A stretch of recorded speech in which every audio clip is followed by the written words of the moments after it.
is also an historic episode that the talented historian and writer Josephus Flavius wrote about almost 2,000 years ago. His account contains all the elements of a fantastic drama in which Jews, Romans, and idealists fight to the death. It's no wonder that Hollywood jumped at the opportunity to tell this fascinating story. With an impressive set and thousands of extras, they created a colossal film featuring the rebel leader Eleazar, son of Yair, and the Roman commander Flavius Silva in the leading roles. However, in the movie, unlike real life, no one really deals with the dilemmas or personal struggles, and certainly not with the more problematic aspects of the story. Then where should we start our story? We could start with the Hasmoneans, who were the first to discover the advantages of this isolated cliff in the heart of the desert.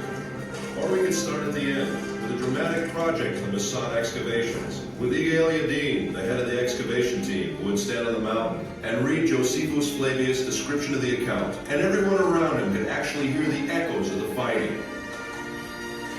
Or we could start the quest with King Herod. Herod, who ruled under the auspices of the Romans, built himself a magnificent fortress here on the mountain, which was to be his sanctuary in troubled times. And believe me, he really had troubles. Herod, like any other king, built his palaces to the highest standards of his day. One of them is this Western palace. Herod's architect was probably a short guy. Here he built himself a bathhouse, and he would put his lamp here and enter his bath. What can I tell you? This king loved the good life. Until now, we spoke about Herod. It wasn't the splendor of Herod's style that made Masada what it is today. The year 66 AD, the Jews rebel against the Roman Empire. 4 years later, the temple is destroyed. Jerusalem falls. Everywhere else, the rebels were suppressed. Masada is the last stronghold where there are still Jewish rebels. And believe me, they didn't need Herod's palaces. The rooms in the wall were divided and used as living quarters. They lived from food in the storerooms, and they drank water from the cisterns, kindly left behind by Herod long ago. Right from the beginning of the excavations, signs of the rebels were found elsewhere, in the palaces, in the ritual baths, and in particular in the wall. The deepest experience I went through in Masada was when they found in this particular room the first piece of scroll. To see Hebrew letters coming out of the ground, the same letters which are used until today. Later, more fragments of scrolls were found. One I found with my own hands, but the first experience is unforgettable. Throughout the revolt, groups of refugees sought asylum on the mountain. About 1,000 rebels gathered in this fortress in the heart of the wilderness. In 73 AD, the Romans' 10th Legion arrived with thousands of armed soldiers who deployed themselves around the mountain. An enormous war machine. And the movies do it best, after the Romans, of course. The Romans built an attack ramp. The besieged rebels roll stones down it. The Romans lift a tower to the top of the ramp, equipped with a battering ram to smash the wall. The besieged erect a wood and earthen wall to sustain the blows of the battering ram. The Romans burn it, but the wind almost burns their own tower.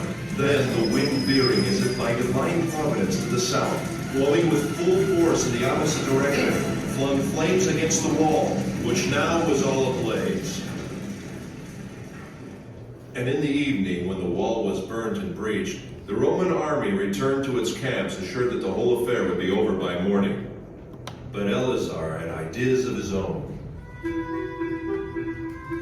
This is it, the last night. My friends, we've reached the climax of the drama. However, unlike the movie, here apparently the events actually took place. And here at Masada, men with families were forced to decide slavery or death. Eleazar had no doubts, but he had yet to convince his comrades in arms.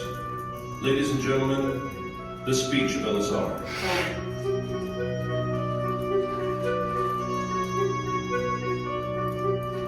Oh, my loyal followers, the time has now come that obliges us to make that resolution true in practice. Let our wives die before they are abused, and our children before they have tasted slavery, and preserve ourselves in freedom as an excellent funeral monument for us, as we have preferred death before slavery. Once Yigal Yadin was asked what was the most important artifact he found on Masada. Dozens of priceless objects were found here, he answered. But if I must point to one find, it would be these ostraka. These potsherds. These may be the lots that I'm holding now. Potsherds on which the rebels wrote their names.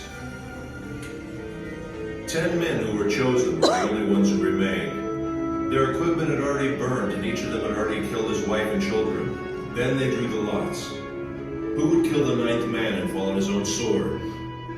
And in the morning the Romans arrived, and besides 2 women and a few children, everyone was dead.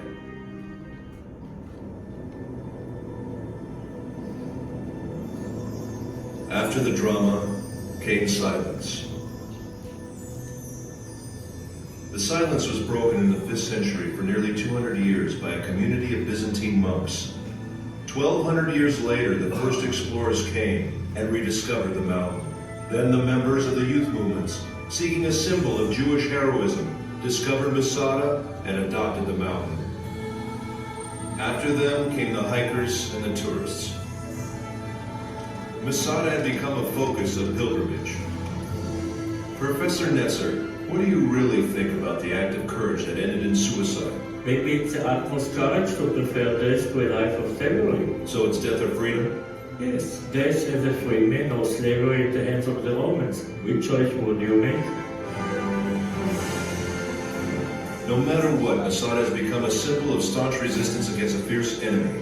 And if it is a symbol, then perhaps this might be some kind of victory. Ladies and gentlemen, I invite you to climb the mountain.